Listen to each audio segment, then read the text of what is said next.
राधे राधे।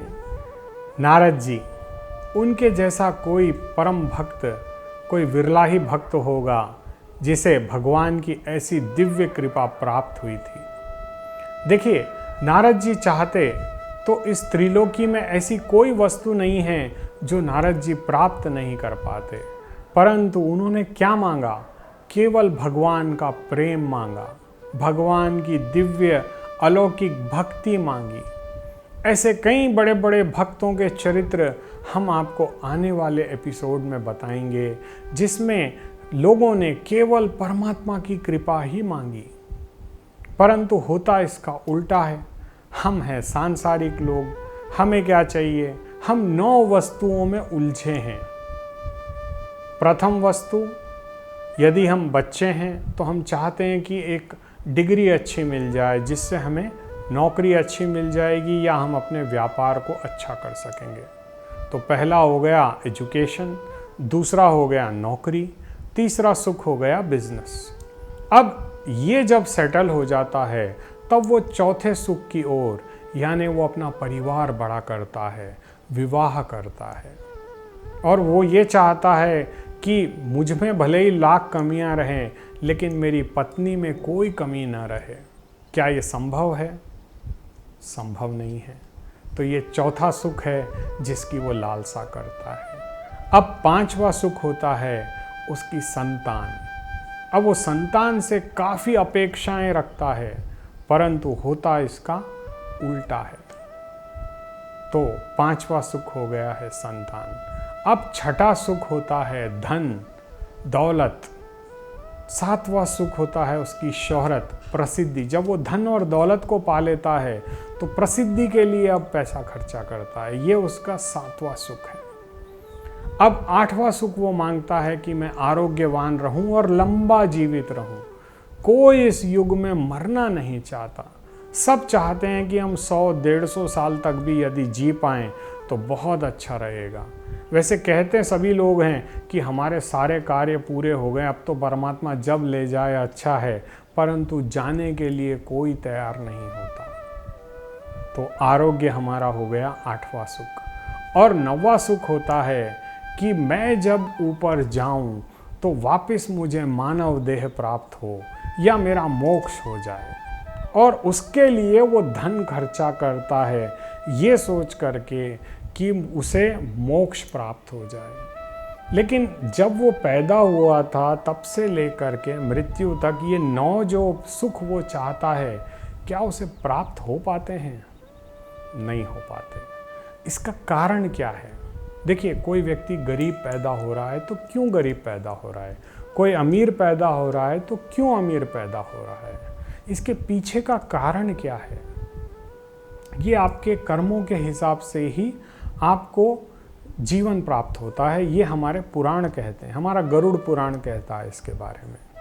और यदि हम जीवन प्राप्त करने के बाद भी हमें 84 लाख योनियों के बाद ये मानव देह प्राप्त होती है, और इस मानव देह को प्राप्त करके भी यदि हम भक्ति नहीं करते हैं, परमात्मा के समीप नहीं जाते हैं, तो हमारा जीवन क्षणभंगुर है, ये कभी भी समाप्त हो सकता है, और फिर पुनः हमें वापस 84 लाख योनियां भुगतनी होगी। यदि आपने अच्छे कर्म किए हैं तो उससे आपको अच्छी योनि प्राप्त हो जाएगी, यदि आपने बुरे कर्म किए हैं तो आपको बुरी योनि प्राप्त हो जाएगी, लेकिन कुछ न कुछ प्राप्त तो आपको अवश्य होगा।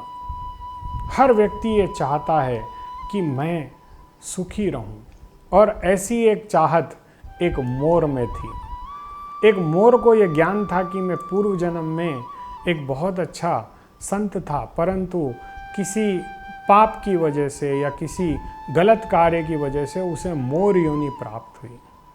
और किस्मत की बात है कि वो वृंदावन में भगवान श्री कृष्ण के समीप नित्य प्रति नित्य करता था कि भगवान एक बार मुझे अवश्य देखें, और वो हरे कृष्ण मंत्र का जाप करता रहता और भगवान की ओर निहारता रहता।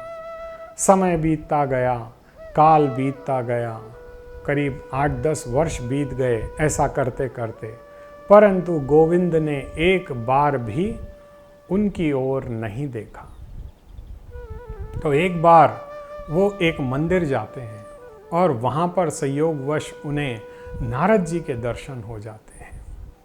तब नारद जी कहते हैं कि भगवान तो अपने भक्तों के अधीन है, तुम भगवान की भक्ति की जगह उनके भक्तों की भक्ति करो, या हो सके तो राधा नाम का तुम उच्चारण करो, तब गोविंद तुम्हें अवश्य देखेंगे। अब क्योंकि देव ऋषि नारद का कथन कभी झूठा नहीं हो सकता, उस मोर ने परमात्मा पर विश्वास रखकर, और गुरुदेव यानी नारद जी उन्हें गुरु के रूप में प्राप्त हुए थे, तो उस गुरु के दर्शन होने की वजह से उन्हें इतना आनंद हुआ कि गुरु की वाणी कभी असत्य नहीं हो सकती। उस वाणी पर उन्होंने विश्वास करके पुनः जा कर के कृष्ण जी के महल के पास खड़े होकर राधा नाम की धुन करते हुए वो मोर नाचने लगा। और जैसे ही राधा नाम का स्वर भगवान श्री कृष्ण के कर्ण में गया, यानी उनके कान में गया, वो तुरंत उठ खड़े हुए और आकर के उस मोर के नृत्य को देखने लगे और आनंदित होने लगे। कुछ देर बाद उस मोर ने नृत्य बंद कर दिया और कहा कि हे गोविंद, मैं पिछले 10-12 वर्ष से नित्य यहाँ पर आपका नाम लेकर के रोज़ नृत्य करता था, रोज़, तब आप क्यों मुझे नहीं देखे? तब भगवान श्री कृष्ण कहते हैं तो मैं तो पहली बार ही तुम्हें देख रहा हूँ, मैंने तो कभी तुम्हें देखा ही नहीं। तब उस मोर को नारद जी की बात याद आती है कि भगवान का मन हमेशा अपने भक्तों की ओर होता है। तब वो मोर कहता है कि हे गोविंद, आपकी जो भक्ति कर ली मैंने, आनंद आ गया, अब मैं जा रहा हूँ बरसाना। जैसे ही उसे कन्हैया को कहा कि वो बरसाना जा रहा है, भगवान श्री कृष्ण के मन में अपार आनंद आ गया। और जब वो मोर वहाँ पहुँचा तो वो राधे राधे के साथ कृष्ण का नाम भी लेने लगा, क्योंकि नारद जी ने उस मोर को बताया था कि जब तुम बरसाना जाओगे तो राधे कृष्ण मंत्र का उच्चारण करना और अपना नृत्य करना। श्री जी बड़ी ही दयालु हैं, बड़ी ही करुणामयी हैं, तुम्हें अवश्य ही वो वरदान देंगी। और वैसा ही हुआ। जब वो बरसाना पहुंचा और भगवान गोविंद और राधा रानी का नाम लेने लगा, तब करुणामयी श्री राधे ने उसे दिव्य वरदान दिया, जिसकी वजह से उसका वो देह छूट गया और वो एक दिव्य देवता बन करके उस गोलोक धाम को चला गया, जहाँ जाना हर किसी के लिए संभव नहीं है। देखिए, इस कथा के माध्यम से हमें ये ज्ञान प्राप्त होता है कि भक्ति की ऐसी दिव्य शक्ति है, जब हम परमात्मा से निश्चिंत होकर के बड़ी प्रेम से यदि उसका नाम लेते हैं तो उसकी कृपा हमेशा हमें प्राप्त होती है। और भगवान अपने भक्तों के लिए ही जीते हैं, जैसा प्रहलाद के लिए उन्होंने नरसिंह रूप ले लिया। भगवान जब कभी कोई ना कोई रूप लिए हैं तो अपने भक्तों के लिए ही उन्होंने रूप धारण किया है। तो हमें भगवान की भक्ति के साथ साथ उनके भक्तों की भी भक्ति करनी चाहिए।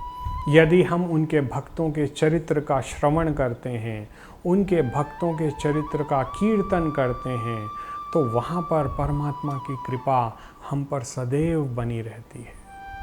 हमें इस कथा के माध्यम से सीखना होगा कि भगत के वश में हैं भगवान। भक्त बहुत ज़रूरी है। भक्ति यदि हम न करें तो हमारा ये जीवन शून्य है। भले ही आप कितनी भी धन दौलत जमा कर लो, भले ही आप कितने भी प्रसिद्धि पालो, परंतु जिस दिन आप चले जाओगे इस धराधाम को छोड़ करके, 1 महीने में ही लोग आपको भूल जाएंगे।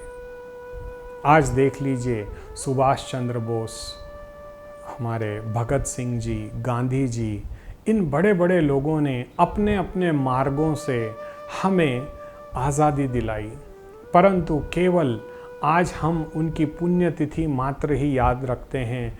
उनके त्यागों को कोई याद नहीं करता। उनके बलिदानों को कोई याद नहीं करता। और एक दिन हम भी इस धराधाम को छोड़ करके चले जाएंगे, तब केवल एक फोटो फ्रेम बन के ही हमारा जीवन समाप्त हो जाएगा। यदि हम नहीं चाहते कि हमारा जीवन ऐसा समाप्त हो, हमारा भी नाम प्रहलाद की तरह हो, हमारा भी नाम ध्रुव की तरह हो, हमारा भी नाम मीराबाई की तरह हो, तो हमें भी उस गोविंद की भक्ति में अपने मन को लगाना होगा, प्रभु के चिंतन में अपने मन को लगाना होगा, क्योंकि परमात्मा का चिंतन ही हमारे समस्त पापों को, हमारे मन के क्लेशों को, हमारे विकारों को समाप्त कर सकता है। केवल परमात्मा की भक्ति, परमात्मा का चिंतन, परमात्मा का भजन, परमात्मा के मंत्रों का जाप, यही इस कलयुग में हमें उस भव सागर के पार ले जा सकता है, जिससे हमारा यह जीवन भी सुखी रहेगा और हमारे जीवन के बाद भी हमारे ऊपर हमारे परमात्मा की कृपा बनी रहेगी। यदि हम चाहते हैं कि हमारी संतति सुखी रहे, हमारी सातों पीढ़ियों में आनंद ही आनंद रहे। देखिए, आज के युग में हम अपने लिए तो पैसा कमाते ही कहाँ हैं। आप जितने भी करोड़पतियों को देख लीजिए, वो अपने लिए कभी नहीं जीते, वो लोगों के लिए ही जीते हैं, अपने व्यवसाय के लिए जीते हैं, अपने नौकर चाकर कर्मचारियों के लिए, उनकी वेतन के लिए ही वो जीते हैं।